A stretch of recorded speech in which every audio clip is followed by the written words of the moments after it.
এগুলো কিসের বিচি বলেন তো? একদম কালো কালো, খালি বিচি আর বিচি। এটার বিচি। এটা কি? এটা খেয়ে তো একদম ইয়া করে ফেলছে। কদিন ধরে খাচ্ছি। হ্যাঁ, কি যে মজা! অনেক দিন পর খেলাম।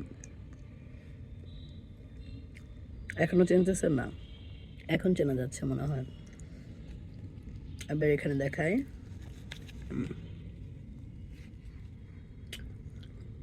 সবগুলা পেকে গেছে। এটা একটু বেশি পাকছে মনে হচ্ছে। ছোটবেলায় প্রচুর খাইতাম। ঘেরা একদম নরম নরম হয়েছে, সবগুলা পেকে টুকটুপা হয়ে আছে। এগুলো আমার নানা বাড়ি থেকে নিয়ে আসছে, অনেক পুরানো গাছের আতা ফল। আমার ফলের মধ্যে প্রিয় একটা ফল, এটা খুবই ভালো লাগে।